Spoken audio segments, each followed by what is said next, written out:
할렐루야. 좌우로 인사하시겠습니다. 잘 되고 있습니다. 예배는 축복입니다. 인사하십시오. 인사합시다. 잘 되고 있습니다. 예배하면 더 잘 됩니다. 인사하십시다. 오늘 본문 말씀을 보시면 베데스다라고 하는 이 연못 이름이 나옵니다. 이 베데스다라고 하는 것은 못의 이름입니다. 연못의 이름인데요. 이 베데스다가 그렇게 긍정적인 의미는 아닙니다. 그런데 사람들이 이 베데스다 이름을 많이 인용해서 간판을 짓기도 하고 또 뭐 광고할 때 그런 타이틀로 쓰기도 하는 것을 많이 보았습니다만은 이 말씀을 잘 묵상을 못해서 그런 것 같아요. 예를 들면은 뭐 어떤 제가 거리를 가보니까 단란주점인데 단란주점 이름이 사마리아. 이제 남자가 뭐 6이나 있었던 그 사마리아 그 단란주점에서 한번 남자를 많이 만나보자 이런 뭐 뜻인 것 같아요. 그래서 그 진짜로 사마리아 단란주점입니다. 또 제가 봤더니 붕어빵을 파는데 구르마에 리어커에 파는데 리어커에 딱 붙어 있어요. 오병이어 이렇게 돼 있더라고요. 그래서 한두 마리만 굽어도 한 몇천 마리 먹은 것처럼 배가 부를 거다. 이런 오병이어 참 잘 지은 거잖아요. 또 뭐 실로암 이런 것도 참 괜찮은 것 같고 한데 베데스다 뭐 제가 한의원을 본 적이 있거든요. 한의원 이름이 베데스다 한의원인데 베데스다라는 이 이름은 별로 그렇게 좋은 의미가 아니에요. 베데스다에서 사실 많은 사람들이 자신의 어려움들을 토로하고 있었는데 결국은 예수님이 그 베데스다에 내려오셔서 거기에 머물고 있던 사람들을 끄집어내는 이제 그런 역사들을 일으킵니다. 그러니까 그런 면에서 볼 때 베데스다는 예수님이 오셔서 그 사람들을 끄집어내야 할 정도로 문제가 있었던 곳이었기 때문에 이것은 어떤 면에서는 연못이 아니고 늪이라고 봐도 됩니다. 베데스다는 늪입니다. 그러니까 베데스다는 왜 늪인가? 베데스다에는 메시지가 있습니다. 베데스다 연못 자체가 메시지를 가지고 있습니다. 여러분 세상에 있는 많은 것들이 다 메시지를 가지고 있는 거 아시죠? 특별히 문화 이런 거 보면은 그 문화 안에 메시지가 담겨져 있죠. 그러니까 정욕대로 살아라. 네 끌린 대로 살아라. 세상에 절대적인 것은 없다. 다 상대적이니까 그냥 젊을 때 또 힘이 있을 때 더 놀고 더 즐기면서 그냥 좋은 대로 살아라. 인생 별거 있나? 진정한 진리라는 것은 없다. 진정한 구원이라는 것은 없다. 무엇을 믿어도 다 한 곳으로 간다. 가는 길만 다르지 모이면은 다 그곳이다. 뭐 이런 여러 가지. 그러니까 모든 종교에도 모든 문화에도 다 코드가 들어있고 암호가 들어있고 메시지가 들어있습니다. 그러니까 그 메시지가 담긴 것을 모르고 우리가 어떤 문화나 어떤 매체를 접하는데 마음속에는 메시지가 남아요. 메시지가. 드라마를 다 보고 나면 나도 저런 남자를 만나야 되겠다. 지금 이 남자는 저런 남자가 아니야. 송중기를 찾아야 되겠다. 송혜교를 찾아가야 되겠다. 이런 마음이 메시지가 딱 남는 거죠. 메시지가. 그래 맞아. 내가 언제까지 살림을 하고 있어. 이 집에서 이렇게 막 밥이나 하고 앉아있노. 내 팔자가 이렇게 되겠나. 나도 어디 패러글라이딩을 한번 하든지 북으로 넘어가든지 뭐 어디 남의 남자한테 불시착 하든지 이래가지고 새로운 인생을 살아야 되겠다. 이런 소리 하는 이 메시지가 딱 남는 메시지가. 예. 이 메시지를 붙들면 멧돼지가 됩니다.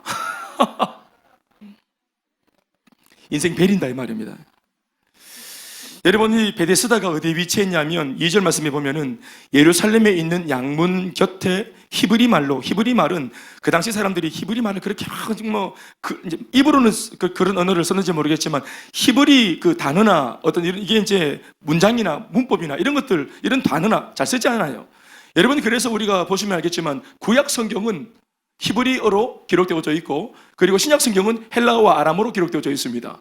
그러니까 이게 히브리어로 기록되어졌다. 히브리어로 부르는 이름이다. 그 히브리어를 다시 우리가 지금 쓰고 있는 그러니까 예수님 당시에 그 시대의 언어로 바꾸지 않고 예전에부터 구전으로 계속 내려오는 조상들이 썼던 그 말을 그대로 쓰고 있는 거죠. 이 못 이름은 베데스다. 이것은 오래된 연못입니다. 아주 오래된 연못이에요. 역사와 전통을 자랑하는 연못입니다. 그런데 오늘 본문에 보시면은 이 베데스다가 위치한 곳이 예루살렘에 있는 양문 곁에 있는 베데스다 이렇게 표현하고 있죠. 그러니까 성경에서 어떠한 지명을 말할 때 이렇게 상세하게 그 현장을 보도하고 묘사하는 것은 해석해 보라는 것입니다. 거기에 암호가 들어있기 때문에 아멘 아멘. 새신랑이 앉아 계시네. 새신랑 굿모닝. 네. 신부는 어디 갔어요? 승욱이 승욱이가 왜 중간에 방해를 하고 그러나? 어제 결혼했는데 지금 뭐 하는 거예요 이게? 네 그래 알겠어요. 그래 알겠어요. 신부 굿모닝. 예 알겠어요. 떠나갈지어다. 눈치 없는 자들은 떠나갈지어다. 제가 우리 사귀는 청년들이 같이 붙어 있는 거 제가 별로 안 좋아합니다. 안 좋아하는데 이제 공식적으로 결혼했으므로 좀 붙어서 앉으면 좋겠다 이 생각을 하는데 붙어서 가자. 그래 자꾸 예. 그래. 그래. 뭐 추영구는 어제도 추영구였고 지난주도 추영구였고 오늘도 추영구인데 뭐 달라져 보이네요 좀. 네. 국회의원이가 아주 느낌이 좋네. 아주 딱 폼이 나네. 네 슈트발이 잘 받는다. 참 좋다.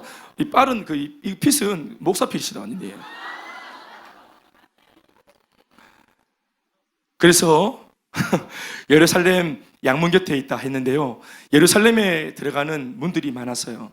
그 당시에 12개 정도의 문이 있었어요. 12지파를 상징하는 12개의 문으로 이제 높은 곳에 위치한 예루살렘, 그것도 예루살렘 성전 안으로 사람들이 예배를 드리기 위해서 몰려가죠.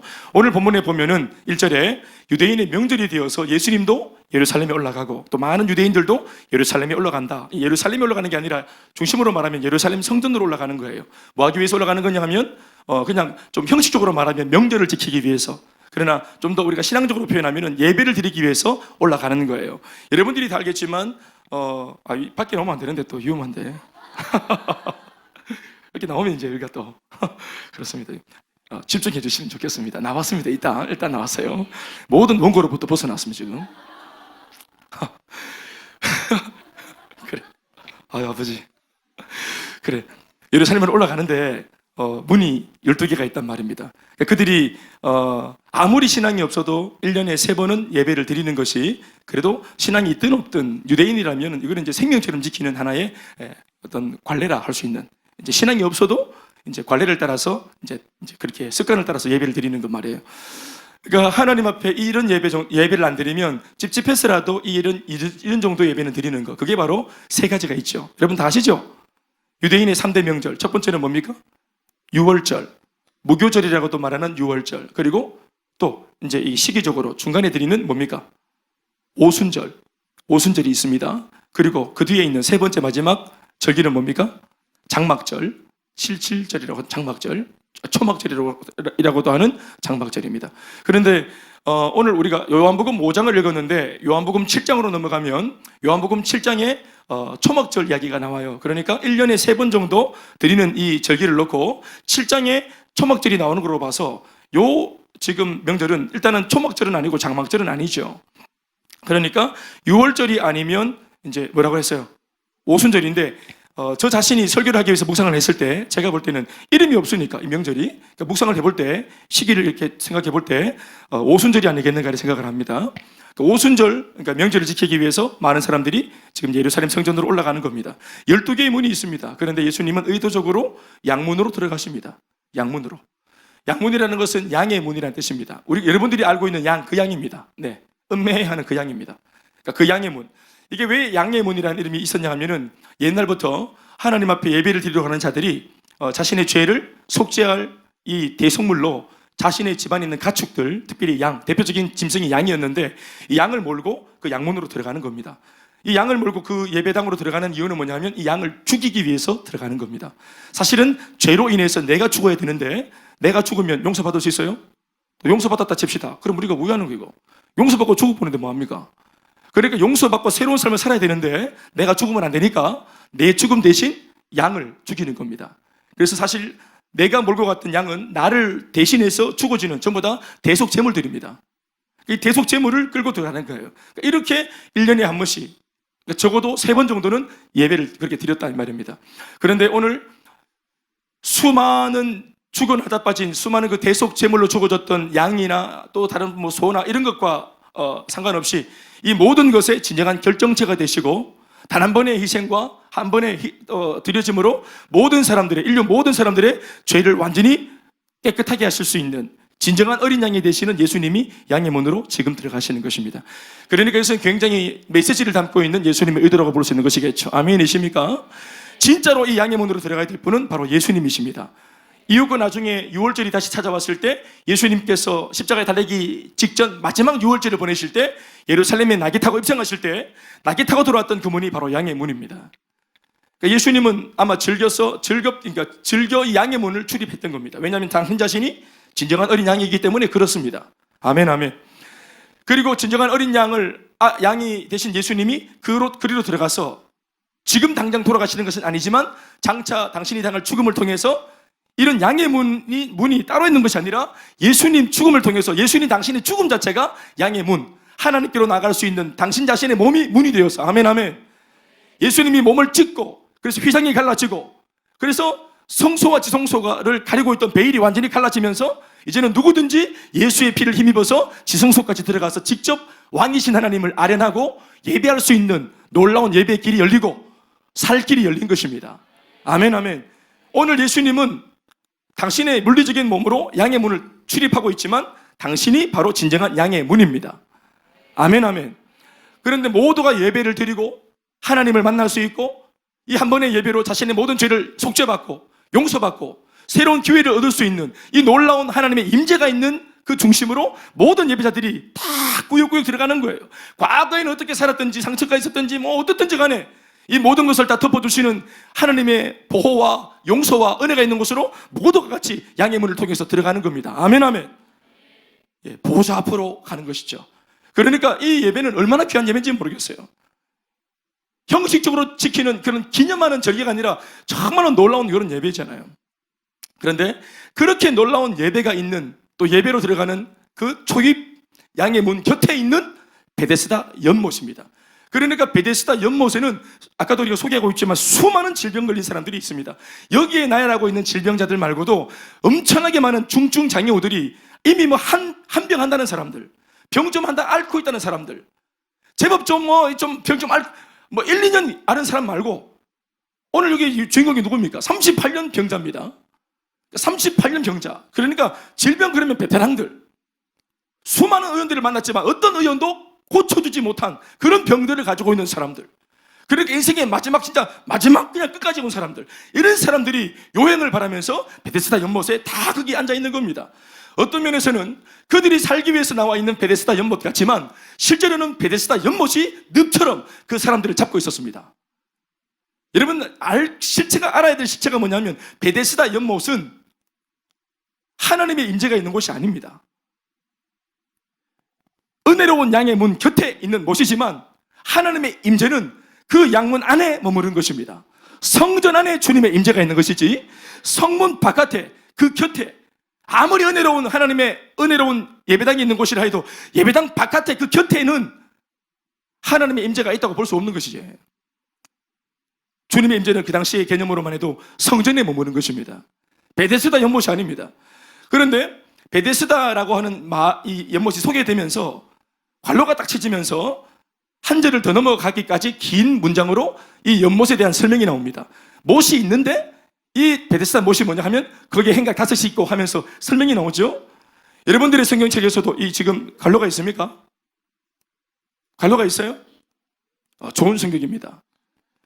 이 관로는 왜 있는가 하면 원래 이 성경이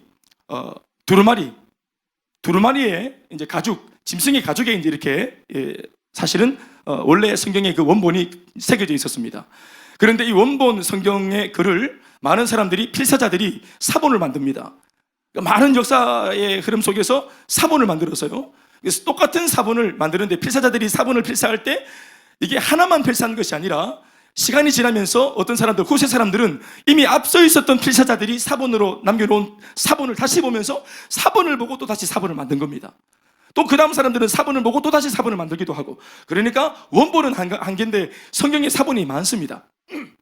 그런데 어떤 사본에 보면은 사본이 많으니까 똑같은 요한복음 5장이라도 어떤 사본에는 요 본문이 관로 안에 있는 내용이 없이 진행되어지는데 요 후세 사람들이 사본을 이렇게 써내려가다가 생각하기를 아마 하나님이 영감을 주셨겠죠. 생각해보니까 이 사본을 볼 때 베데스다 연못에 대한 이야기를 풀어갈 때 베데스다 연못이 어떠한 연못인지를 설명을 안 해주면 이 베데스다 연못에 대한 이런 교훈이나 하나님의 메시지가 이해하기가 참 어렵겠다 하는 생각을 가진 사람들이 어느 시대인지 모르겠지만 어느 한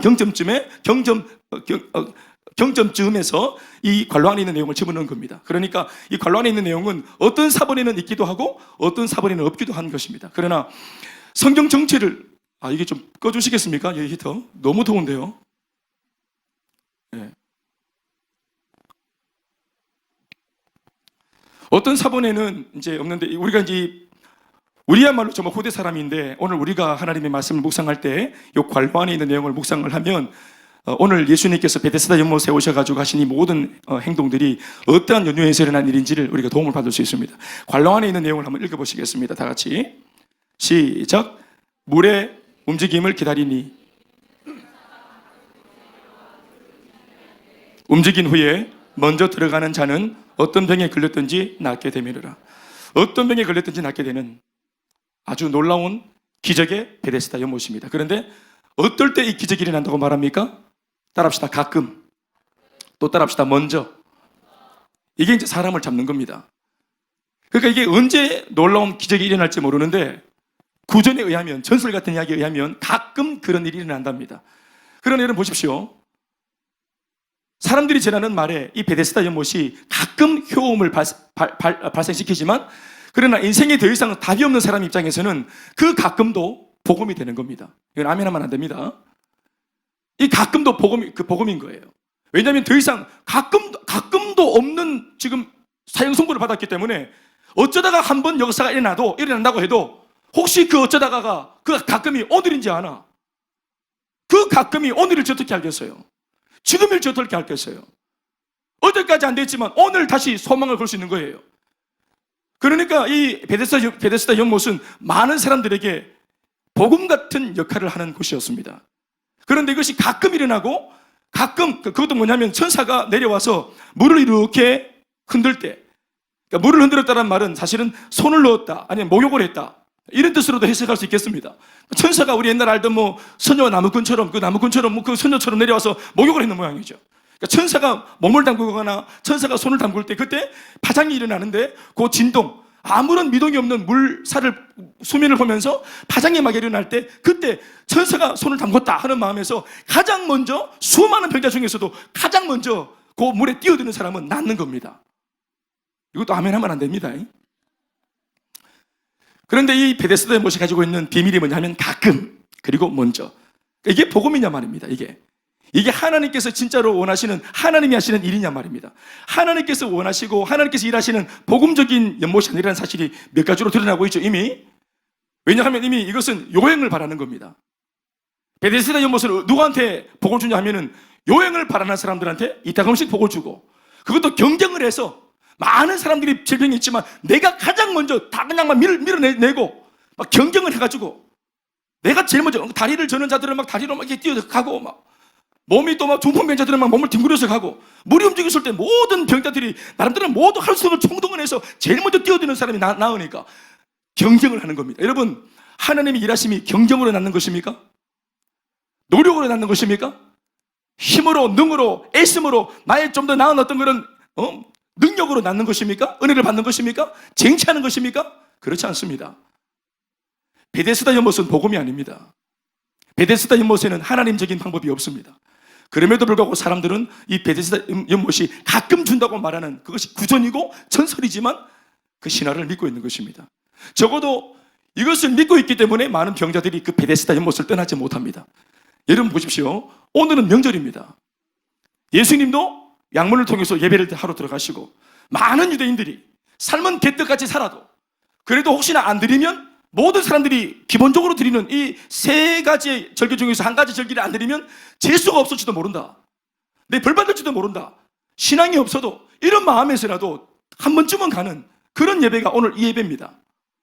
여러분, 이것이 뭐냐면, 오늘로 말하면 우리가 예수 안 믿는 집안의 식구들도 보면은 예수를 그렇게 안 믿고 교회도 안 나가지만 내 마누라가 믿는 예수 한 번쯤 따라서 나가줄 때가 있잖아요. 교회를 부활절이나 부활절에 계란으로 온다든지, 또 성탄절에 카드를 받으러 온다든지, 또 뭐가 있어요? 하여튼 그런 거 있잖아요. 1년에 한두 번은 송구영신 예배 이런 거 말이에요. 또 사업 잘 되게 하려고 빌려오는, 동해 바다 가서 새한테 비는 마음으로 한번 가주는 거 있잖아요. 그런 정도로도 가주는 거죠. 그런데 베데스다 연못에 있는 사람들은 그런 정도의 열심도 없었습니다. 어떤 면에서는 예배가 좋은 줄 알죠. 은혜로운 줄 알죠. 거기 가면은 말씀을 듣고 예배를 드리면 마음에 기쁜 줄 알죠. 그러나 자기 입장에는 그거는 등 따시고 배부른 사람이나 드리는 예배라고 생각하는 것입니다. 우리는 회복해서 예배를 드리겠다는 것입니다. 우리는 완전히 회복하고 나아서 천사가 몸을 담글 때 천사의 도움을 통해서 이 베데스다에서 회복되어서 우리도 당당하게 양문으로 들어가겠다는 것입니다. 그러니까 거기에 이미 마음속에 여러 가지 많은 그런 참 비굴한 생각들이 있는 것이겠죠. 병자들은 병이 깊다 보니까 몸도 아프지만 신앙도 아프고 마음도 아픈 사람들입니다. 그리고 심지어 오늘 예배 시간에 모두가 다 예배를 드리러 가는 이런 시간에도 내가 예배라고 하는 측면 때문에 예배 드리기 위해서 다 짐을 싸가지고 내가 만약 예배당으로 들어가는 중에 나보다 더 좋은 자리를 누가 차지하면 어떡하나.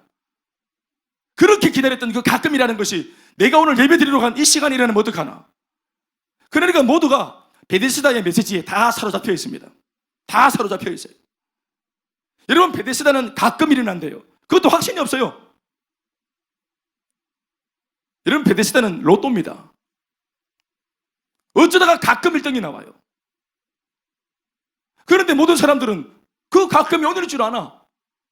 제일 먼저 들어가는 사람이 났는데 그 제일 먼저 들어가는 1등이 낼 줄 아나. 여러분, 로또 복권 살 때 3등 되려고 사는 사람이 있습니까? 로또 복권 살 때 2등을 목표로 사는 사람이 있어요? 안 될 때 안 될 값이라도 우리가 뭐를 목표로 로또 복권 삽니까?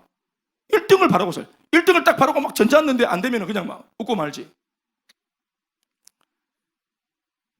석진아, 로또 복권 사봤나?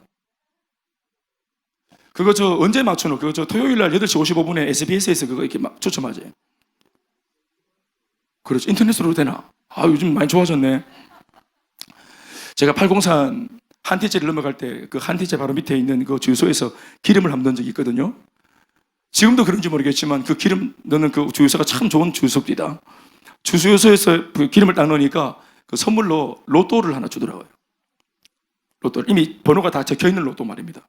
그 선물로 주더라고요. 그 재미로 제가 목 사라고 괜찮다고 했더니 넣어라, 너 가져가라 하면서 주더라고. 그래가지고 이거 던져놨지, 뚝 던져놨지.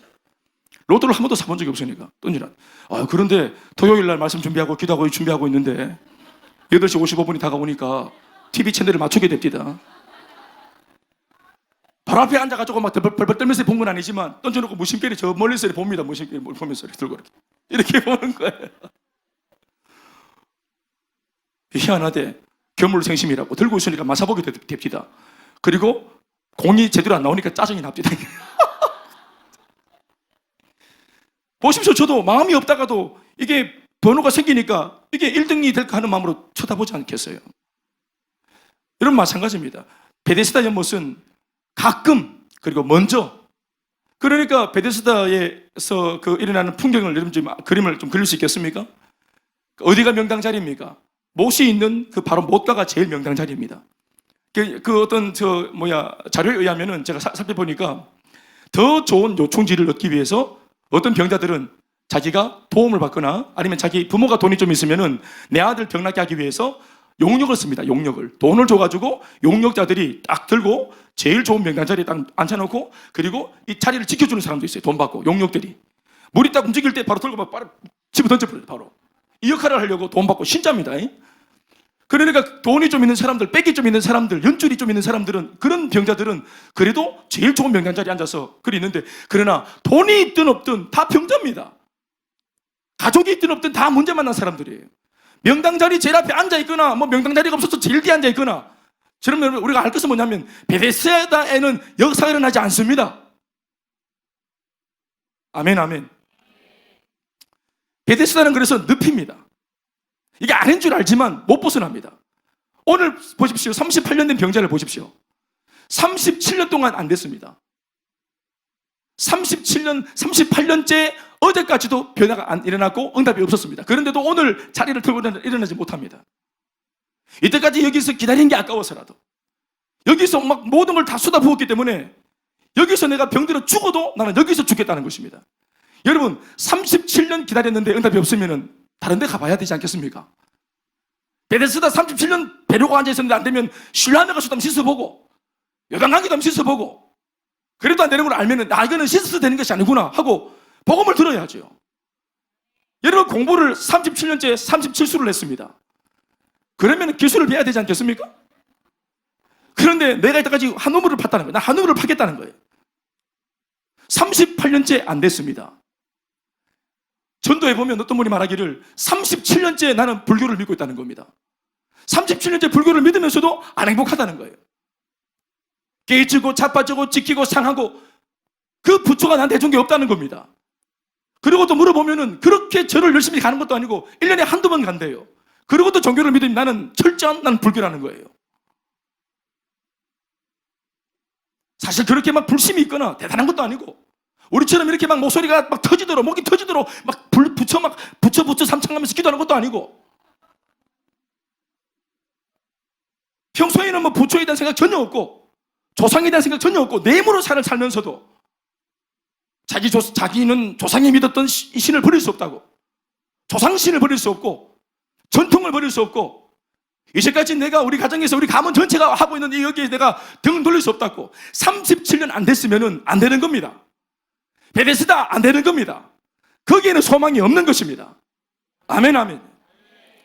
여러분 평생 예수 믿기 전까지 내 힘으로 살았죠? 내 힘으로 살아온 인생이 베데스다 인생입니다. 요행을 바라고, 물론 열심히 살았지만 요행을 바라고, 승진할 때 많은 사람이 열심히 하기 때문에 뭐 변별력이 별로 없어. 그렇지만 내가 좀 발탁되길 바라고, 가끔씩 어쩌다가 스펙이 좀 떨어져도 발탁되는 사람이 있는데 먼저 물에 들어가는 사람이 발탁되는 겁니다. 어쩌다가 내가 좀 발탁되면 좋겠고, 좋은 아파트 당첨도 내가 됐으면 좋겠고. 여러분 그 모든 것은 다 요행입니다. 물론 한 번씩 좋은 일들이 일어날 수도 있겠지만 거기가 진리가 아닙니다. 우리를 영원히 살릴 수 있는 진정한 진리가 아니에요.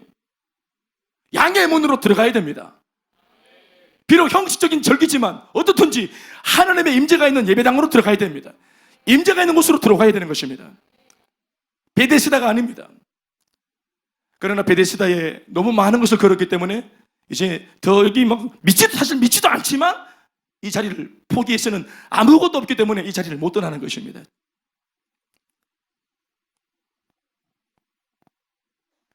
그래서 예수님이 오신 것입니다. 그들이 예수께로 오지 않기 때문에 양문을 통해서 예배당에 들어가시던 예수님이 그 베데스다 연못가에 있는 수많은 불쌍한 병자들을 보시면서 목마른 자, 값없이 돈 없이 거저 오라고 모두를 초청했음에도 불구하고 자신의 개똥철학에 매이고 사주팔자오명에 매여서 나가지도 못하고 돌아가지도 못하는 어정쩡하게 있는 인생들을 놓고 예수님께서 직접 걸어서 베데스다 연못으로 걸어오신 것입니다. 그리고 많은 병자들이 있는데 그 중에 한 사람 38년째 앓고 있는 병자, 그 사람에게 찾아오셔서 예수님이 말씀을 던지십니다. 말씀해 보면은 그 사람이 병이 벌써 오래된 줄 아시고 예수님이 알고 계시는 겁니다. 어떤 면에서는 제가 상상해 볼 때 38년 된 병자 한 사람을 왜 주님 만나셨는가? 내가 볼 때는 대표 원리입니다. 수많은 병자들이 있는데 38년 된 병자, 제일 오래된 병자입니다. 여기 앉으면 터줏대감이에요. 터줏대감. 베데스다에서 제일 오래됐습니다. 앉은 자리가 때가 꼬질꼬질하고 기름기가 반질반질합니다. 하도 오래 있어가지고. 너무 오래 있었기 때문에 이제 막 거기 있는 뭐 환자들끼리 병자들끼리 이미 다 친구입니다. 보호자들끼리 서로 막 알고 지내고 그럴 정도로 익숙해져 있습니다. 어떤 면에서는 여기서 정말 나가고자 탈출하는 것이 목적인지 그냥 거기에 있는 것 자체가 그냥 위로가 되는지 모르겠습니다. 어떤 면에서는 그렇겠죠. 안 나와도 베데스다에서 가끔 일어나 그런 좋은 일이 일어나더라 하는 이런 메시지를 가지고 있으니까 거기 그냥 있는 것만으로도 이게 위로가 되는 거예요. 능력이 없는데도, 나를 살릴 수 없는데도 베데스다 연못에 앉아있으면 마음이 평안해지는 겁니다. 집에서 이렇게 누울 수 있는데 집에 있는 것보다 집에 있으면 뭐 불안해. 베데스다 옆에 누워있으면 마음이 평안해. 능력이 없는데도. 예수님께서 그래서 많은 병자들이 보라고 38년 된 병자가 회복되면 다 살 수 있습니다.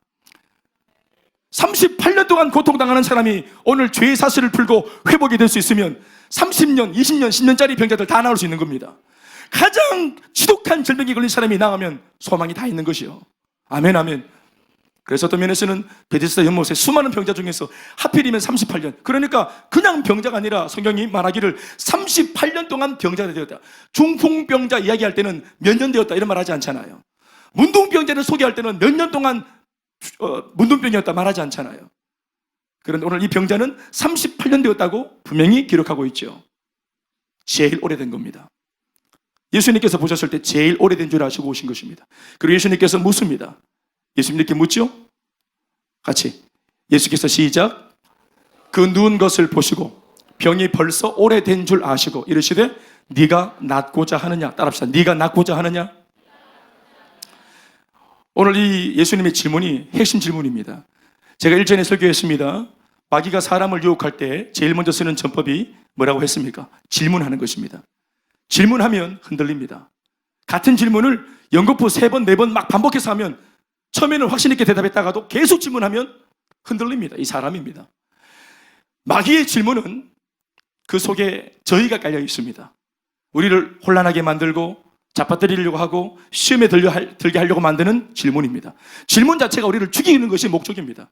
그러나 하나님께서 던지는 질문은 우리를 살리는 것입니다. 우리 속 깊은 곳에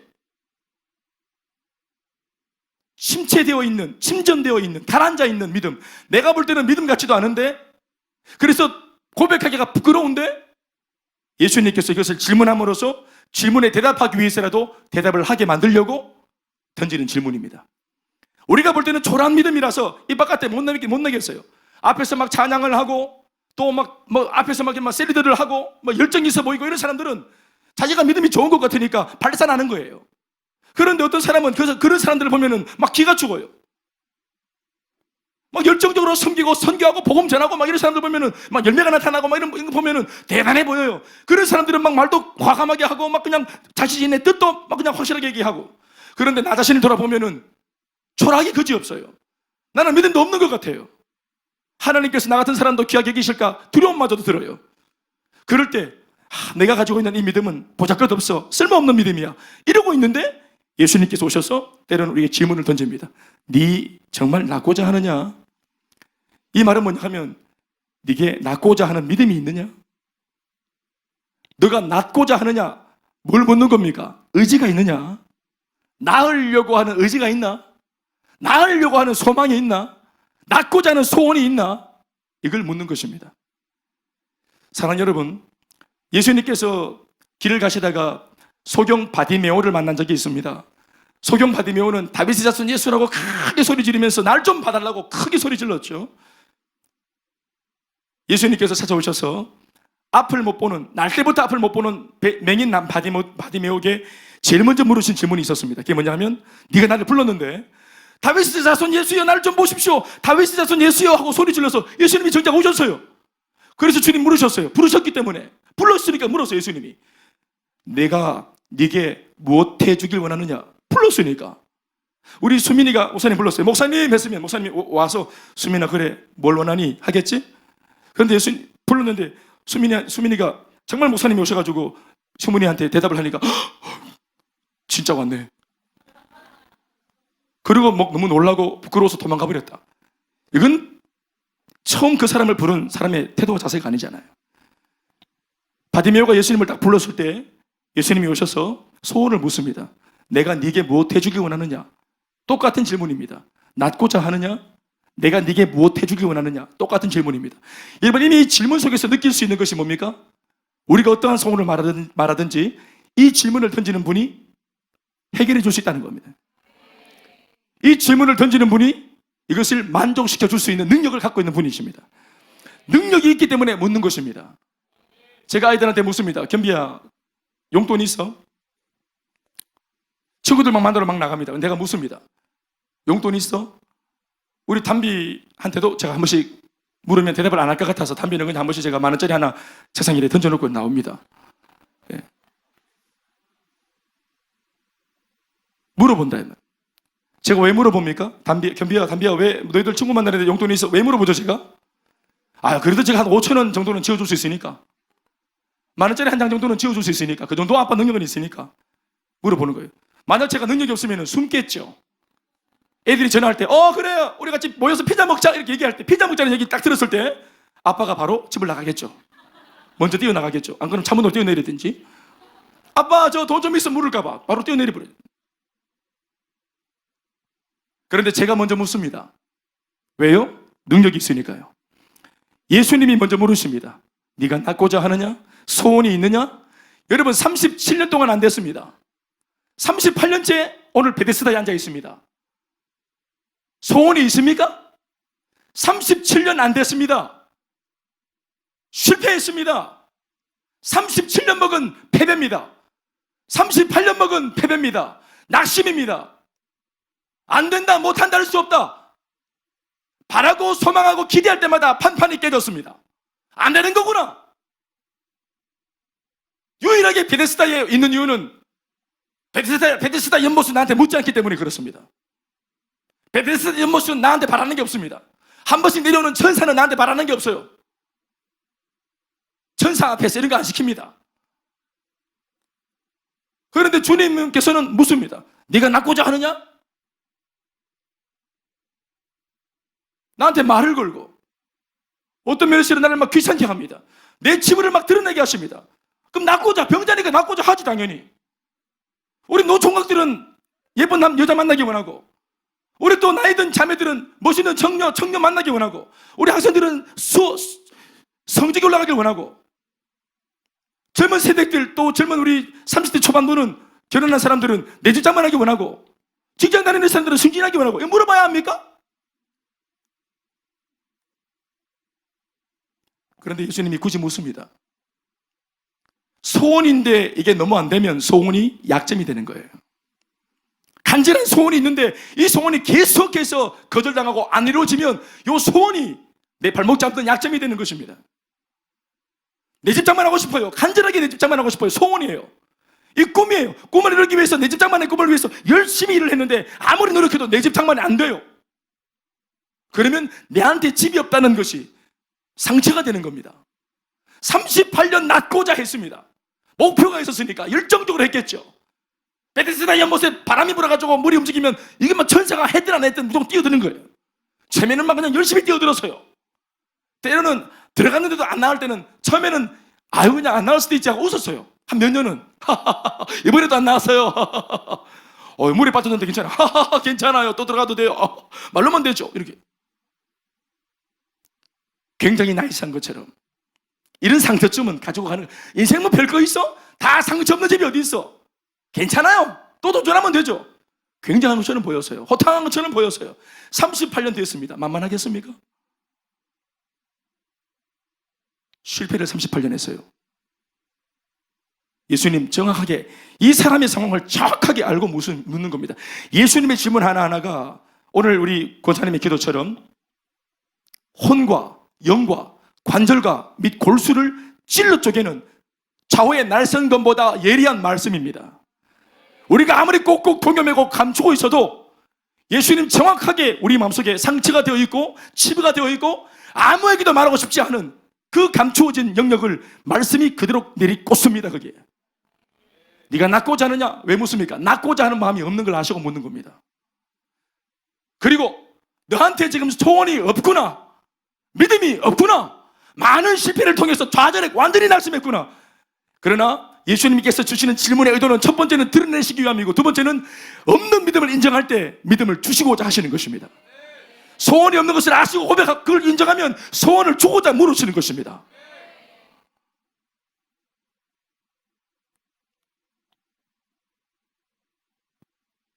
행복 모임 아무리 해도 안 되면 전도 나는 안 되는갑다. 그때 주님 오셔서 물으십니다. 전도하고자 하느냐? 목회가 때로는 막 너무 낙심이 되어가지고 목회가 그만둬야 되겠다 하는 마음이 인간적으로 혹 들어올 때 주님께서 정확하게 물으십니다. 목회를 잘하기 원하느냐? 교회가 부흥이 된다는 것은 정말 어려운 거구나, 불가능한 거구나. 주님 물으십니다. 교회가 정말 부흥하기 원하느냐, 김 목사? 아무개 셀리도 정말 셀 사역 잘하기 원하느냐? 셀이 건강해지기 원하느냐? 너희 아이들이 정말 하나님의 신앙 안에서 잘 크기 원하느냐? 질문 속에 우리가 포기하려고 하는 신앙과 소원과 기도 제목을 포기하지 말라는 주님의 의지가 담겨 있는 것입니다. 네 혼자 살림을 꾸리고 네 혼자 노력하고 애써서 붙들고 온 꿈이나 야망은 허술하기 짝이 없고 이루어줄 수 있는 책임자도 없지만 38년의 실패를 뒤로하고 오늘 내가 왔으니까 지금부터는 예수 안에서 새로운 소망을 가져봐라. 낳고자 하느냐? 여러분, 이 질문을 받았을 때 바디메오는 내 주님, 제가 보기를 원하나이다. 내가 네게 무엇 해주길 원하느냐? 주님, 제가 눈을 뜨기 원합니다. 여러분, 바디메오는 그 당시 거지였습니다. 눈을 못 봤기 때문에 거지 짓을 하고 있었어요. 여러분, 거지가 뭘 구걸합니까? 거지가, 바디메오가 뭘 구걸해서 돈을 달라고 구걸했겠죠. 한 푼만 줍시오, 한 푼만 줍시오. 그런데 이 바디메오 거지는 달랐습니다. 눈뜨게 해주십시오, 눈뜨게 해주십시오. 이것입니다. 왜요? 자신의 인생에 있어가지고 제일 궁극적인 상처나 아픔과 문제는 돈이 없는 것이 아닙니다. 돈은 왜 없었습니까? 장애 때문에 돈을 못 번 것입니다. 궁극적인 상처와 아픔과 근원적인 문제는 돈이 없다는 것이 아니라 내 안에 이런 장애를 극복할 수 있는 능력이 없다는 것입니다. 눈을 뜰 수 있는 능력이 없다는 것입니다. 근데 여러분, 잊지 마십시오. 눈을 뜰 수 있는 능력은 내게 없지만 내게 있는 것이 뭡니까? 눈을 뜨고 싶은 마음, 눈을 뜨고자 하는 간절한 바람, 소원과 기도 제목. 내가 네게 무엇 해주길 원하느냐? 그냥 한 푼 주고 가야죠. 이게 아니고 보길 원하나이다. 여러분, 아무한테나 보길 원합니다라고 말합니까? 이미 보기를 원합니다. 눈 좀 뜨게 해주십시오 라고 내치부를 말할 때 이 고백을 받는 사람이 이미 누군지 알고 있기 때문에 바디메오도 말을 한 것입니다. 아멘, 아멘. 오늘 이제 채널을 다시 돌려서 바디메오와 다른 38년 안 됐던 사람에게 예수님이 질문하시길, 똑같은 패턴이죠. 네 소원이 뭐냐? 낫고자 하느냐? 그랬더니 이거 그냥 yes or no로 대답하면 됩니다. 낫고자 합니다. 예! 예 주님! 따라합시다. 예 주님! 제가 물을게요. 낫고자 하느냐? 응답하고자 하느냐? 가정이 잘 되길 바라느냐? 쓰임받길 원하느냐? 예 주님 하면 됩니다. 이게 안 되는 겁니다. 예 주님! 이게 안 되는 거예요. 이 사람이 하는 말을 들어보십시오. 병자가 대답하되, 주여, 물이 움직일 때 나를 못에 넣어주는 사람이 없어. 내가 가는 동안에 다른 사람이 먼저 내려가 봅니다. 베데스다! 예수님, 복음이 오셔서 낫고자 하느냐? 예 주님, 복음을 받아라! 그러면 낫는 거예요. 아멘, 아멘. 지금 복음이 말하는 겁니다. 복음이 말을 걸고 있습니다. 그런 천사를 기다렸는데 하나님이 예수님을 보내셨습니다.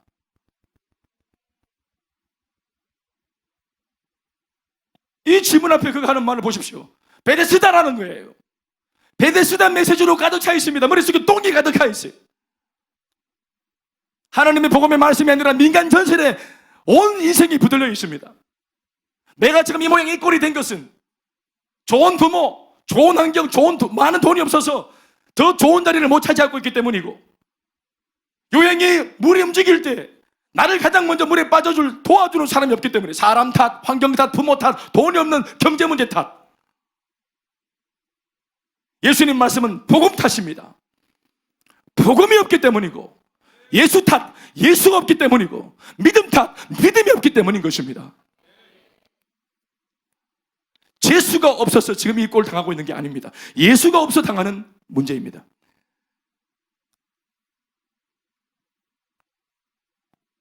이만큼 베데스다의 연못의 메시지가 늪일 정도로 교회에 와서 주님과 대화하면서도 머릿속에 있는 개념은, 모습은 기독교, 모습은 신앙의 모습을 취했지만 여전히 사고방식은 베데스다입니다. 말씀을 들어도 아니야, 내가 지금 이렇게 불행한 것은 내가 남편을 잘못 만났기 때문이야, 우리가 공부를 못하기 때문이야, 내가 사업을 잘못하고 있기 때문이야, 우리 엄마 아버지가 나를 잘못 키웠기 때문이야, 내가 좀 뒷바라지를 좀 받았다면, 후원을 좀 받았더라면 나는 더 크게 될 수 있었는데, 환경 탓. 양문을 통해서 모두가 성전 안으로 들어왔고, 하나님 아버지 복음이신 분 앞에 우리가 왔습니다. 그리고 주님께서 우렁찬 목소리로 오늘 김 목사의 말씀을 통해 여러분들에게 전하는 메시지는, 낫고자 하느냐?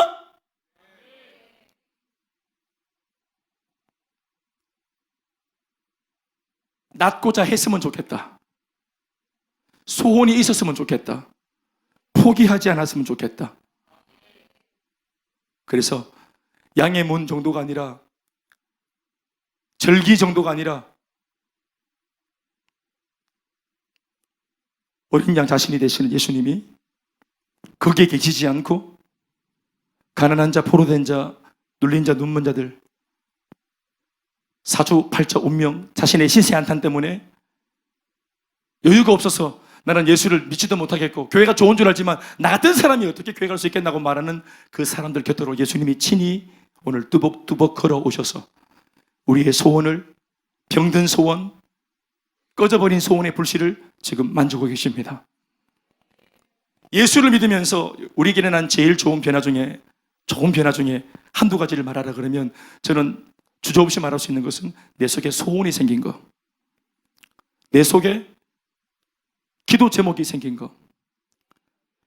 옛날에는 기도 제목이 아니라 기도 제목거리가 다 불평거리였습니다. 가난한 집, 엉망진창인 내 삶. 내 꼴하지 마라.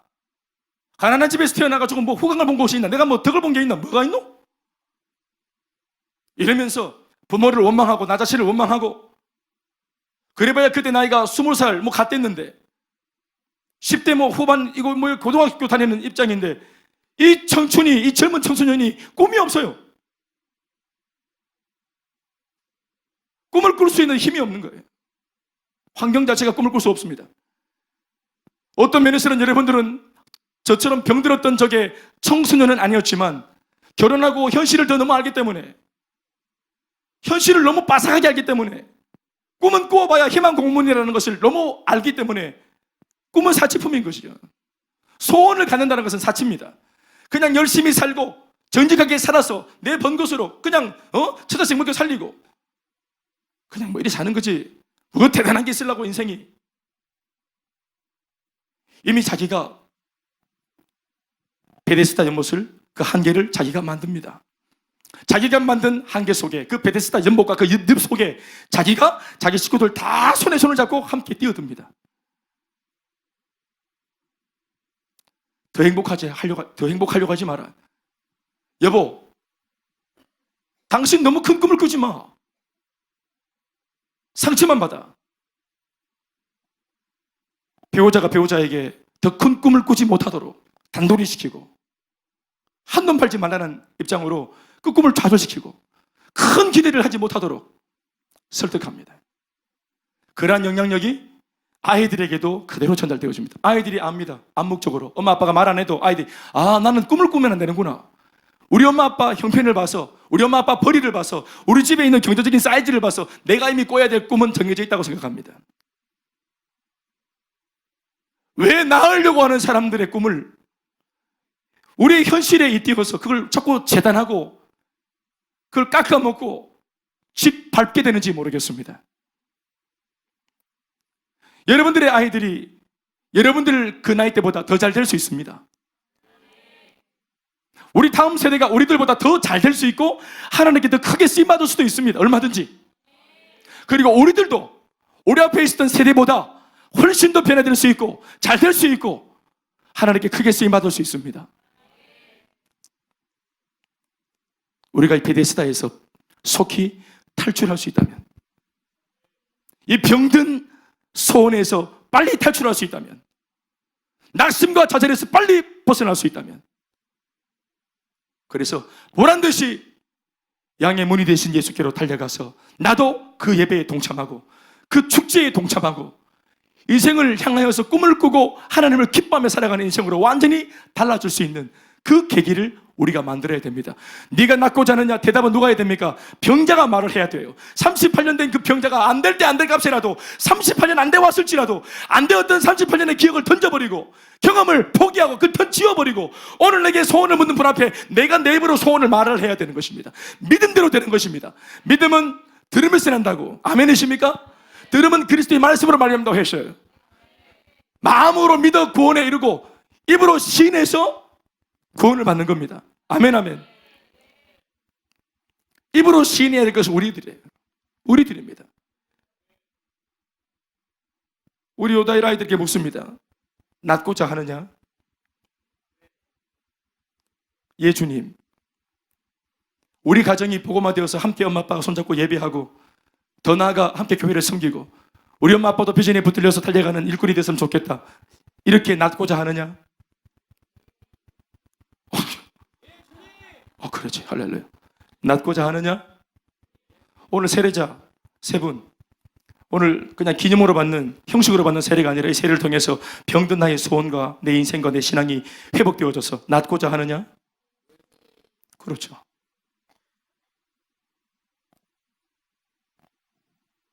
안 된다, 못한다 할 수 없다. 너는 안 돼. 나가 죽어. 네가 지게. 우리 엄마 아빠가 했던 말이 아니라 마귀가 했던 말입니다. 세뇌가 됐습니다. 어두운 역사관을 가지고 있습니다. 어쩌다가 잘 되면 이 행복이 얼마나 가겠어.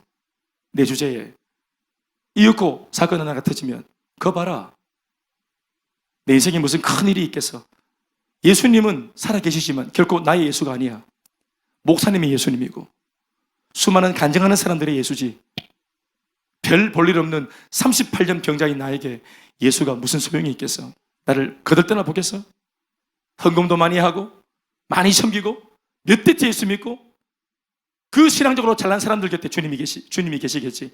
이렇게 질병 걸려서 아무런 낙이 없는 내 소망, 내 안에 무슨 예수가 찾아오시겠어 하는 것 말입니다. 오늘 이렇게 소망이 없는 이 딱한 형제를 보시고 주님께서 그냥 당신의 100% 그냥 전적인 의지로 네 믿음 없네, 찌그러져라 이렇게 하지 않고 그 믿음 없음을 주님께서 그대로 인정하시고 이렇게 세우는 장면을 마지막으로 보시는 것입니다. 여러분, 마지막에 있는 장면을 보시겠습니까? 이 형제는 믿음을 고백해서 회복된 것이 아니라 회복이 되어지면서 믿음을 갖게 된 케이스입니다. 할렐루야. 그러니까 이러한 케이스도 있는 겁니다. 이 케이스를 잘 유념해 보십시오. 예수님께서 이렇게 믿음 없이 말하는 친구한테 이렇게 말을 합니다. 시작. 여러분 보십시오.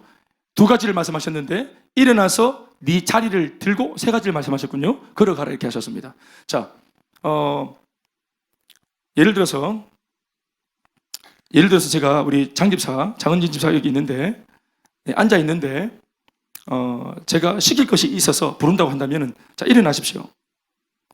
자, 일어나라는 것이 이게 제가 원하는 것입니까? 아니면 일어나서 잠깐만 그 짐을 좀 들고 좀 와보십시오. 그리고 자, 달림사 좀 앉아요. 자, 제가 이 친구를 이렇게 세웠던 목적은 뭡니까? 달리집사를 앉추기 위해서죠? 그렇죠. 일어나는 게 제가 부른 목적입니까? 이 자리를 비키는 겁니까? 그러니까 비키기 위해서 일어나는 거죠? 이해가 잘 안 되십니까? 일어나는 것은 비키기 위한 선행 동작입니다. 무슨 말인지 알겠죠? 네, 안 일어난 채로 비켜볼래요? 어떻게 해야 되죠? 일어나는 것은 예수님께서 하신 말씀의 목표가 아닙니다. 자리를 들고 이 자리에서 벗어나는 겁니다. 이 썩어빠진 자리에서 이 오래된 자리도 사실 자리도 버려도 돼요. 가죽띠기 이거. 근데 이거 단기 실패의 흔적들이 이거 다 들고 가라는 겁니다. 그러니까 이 자리를 들고 완전히 내 삶의 이 모든 뿌리 내리는 것들을 이 짐을 다 싸가지고 이 패배주의 의식들, 잘못 살았던 것들, 예수님 없이 살았을 때 내가 만들어온 살림살이들 이거 전부 다 꾸려가지고 이거 전부 다 짐을 완전히 옮겨버리는 거죠. 이걸 옮겨버리기 위해서 일어나는 것입니다. 아멘, 아멘. 그런데 여러분, 이 병자는 어떤 병자냐면 일어나지 못하는 병자입니다. 근데 일어나지 못하는 병자한테 주님께서 어떻게 말했냐면은 자리를 들고 가라. 자리를 들고 가기 위해서 뭐 하라? 첫 번째는 일어나라. 이게 참 희한한 말입니다. 이 병자는 38년 동안 일어나지 못한 병자입니다. 이 사람은 일어나지 못하는 게 문제예요. 뭔 말인지 알겠습니까? 근데 예수님께서 일어나라 이렇게 말씀해 드린 거 아니겠어요? 일어나는 게 문제란, 안 일어나는 게 문제란 말이에요. 그럼 뭐 해야 되노, 예수님이? 일어나라 해야 되지. 근데 예수님 뭐라고 말씀하십니까? 사실은 일어나라는 말을 안 해도 되는 거예요. 따라합시다. 자리를 들고 치워라. 자리를 들고 치우려면 어떻게 해야 돼요? 네? 하고 일어나서 다리를 치우는 거예요. 이거 치우려고, 일어나 보네. 자, 무슨 말인가 하면은 이렇게 쉽다는 겁니다. 넘어졌습니까?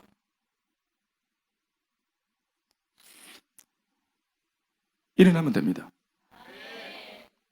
경제 문제, 관계 문제, 정신 문제, 장래 문제, 가족들 간의 문제, 이렇게 꽉 웅크린 삶이 되었습니까? 펴면 됩니다. 마귀는 문제가 하나 터지면 옳다구나 싶어서 딱 올라타가지고 뭐 두 가지, 세 가지 일도 필요 없어요. 한 가지 사건만 딱 안 좋은 게 일어나면은 우리가 딱 근심하는 기미만 보이면 그 한 가지 먹을 것을 뜯어먹을 게 생기면 올라타가지고 완전히 캐캐 먹은 거 다 끄집어냅니다. 캐캐 먹은 거 다 끄집어내가지고 오늘 성적이 안 좋아. 오늘 성적이 좀 떨어졌어. 그러면 마귀가 바로 올라타가지고 어릴 때부터 내가 들었던 말, 그것 봐라. 나는 안 되잖아. 내가 어릴 때부터 우리 엄마 아빠한테 늘 들었던 말이 돌대가리. 네가 커서 뭐 되겠노? 니는 안 된다. 너가 아빠 닮았다. 우리 엄마한테 들었던 말입니다. 또 아빠한테 들었던 말은 너가 엄마 닮았다. 니는 안 될 거다. 이 계속 들었던 말.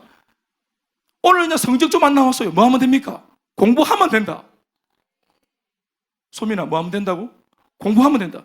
와, 이렇게 못났노? 너가 아빠 닮아가지고 못났다. 뭐 하면 되노? 고치면 되고 따뜻하면 된다.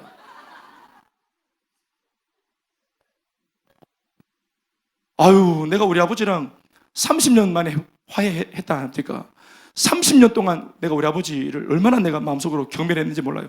30년 동안 우리 아버지는 아들이 없었고 우리 집에 30년 동안 저한테는 아버지가 없었잖아요. 그런데 아버지 미안합니다. 아들아 미안하다. 이 한마디 하니까 끝났다 이 말입니다. 그 한마디를 못해서 또 유행가 가사 하나 나오네. 나는 소강성 목사님도 아닌데 또 한번 불러볼까? 한마디 말이 모자라서 다가설 수 없는 사람아. 한마디 말이 모자라서 못 간 겁니다. 하나님 앞에서 주님 나는 도움이 필요합니다. 한마디 말이 모자라서 38년을 자빠져 있었습니다. 그 양문 옆에서 은혜 받을 수 있는 그 양문 곁에서 하나님의 임재가 도사리고 있는 그 은혜의 자리, 불과 몇 미터 떨어지지 않은, 정말 다 왔는데 거기 들어가서 엎드리고 기도하면 되는데 정말 다 왔는데 그 예루살렘에 있는 양문 곁에 베데스다 연못에 엎어져서 38년을 허송세월을 했습니다. 예수 믿는다고 다니는 교회를 수십 년 다녔는데 형식적으로는 들락거리고 성경책 들고 왔다 갔다 했는데 단 한 번도 하나님을 예배당에서 인격적으로 만난 적이 없는 종교 생활했던 사람들, 정말 다 왔는데 예수님은 여러분 그냥 문화가 아니에요. 분위기가 아니고 이미지가 아닙니다. 그분은 인격이신데 기독교라고 하는 문화 속에 빠져들어서 그냥 예수 믿는 사람들이 좋고 모임이 좋고 그냥 찬양이 좋고 노래가 좋고 구경하러 온 것, 그 구경하러 온 세월이 38년이면 정작 내가 원하는 나음과 회복을 경험할 수 없는 겁니다. 예수 그리스도를 만나야 합니다. 네 소원이 뭐냐고 물으시는 분, 소원을 말하면 들어줄 수 있는 분, 그 분을 만나야 하는 것입니다. 베데스다 늪입니다. 내가 만든 기독교, 내가 만든 하나님, 미신처럼 만든 신앙, 이거 우리가 다 부숴내고 빠져나와야 합니다. 내가 만든 신앙이 아니라 이미 정령화되어 있는 신앙 속에 내가 들어가는 것입니다. 내가 믿는 대로 믿는 것이 아니라 하나님께서 원하시는 방식으로 내가 믿어야 하는 것입니다. 내 좋은 대로 섬기는 것이 아니라 섬김을 받으시는 그분이 내게 원하시는 대로 섬기고 주님 앞에 헌신을 해야 되는 것입니다. 우리는 신앙생활을 하는 것이지 종교 노름을 하는 것이 아닙니다. 우리 시간 인격적이신 분 앞에 왔습니다. 인격적이신 주님의 눈앞에 와 있습니다. 그리고 주님께서 우리에게 말씀을 통해 우리에게 묻습니다. 네가 낫고자 하느냐? 그리고 거기에 대한 대답은 이 예배 시간에, 이 예배가 끝나기 전에 우리가 그분 앞에 명확하게 대답을 해야 됩니다. 이제까지는 소망이 없고 낮게 그렇게 말해봤자 못 낫게 했던 사람들의 기억 때문에 그 소원도 말 안 하고 있었던 우리들이지만 낫게 할 수 있는 분 앞에 왔기 때문에 이 고백을 했으면 참 좋겠습니다. 우리 한번 더 이 말씀을 읽으면서 말씀을 맺겠습니다. 우리 마지막으로 8절 말씀부터 6절이군요. 6절부터 끝까지 9절까지 다 같이 말씀을 읽고 설교를 마무리하겠습니다. 시작. 예수께서 그 누운 것을 보시고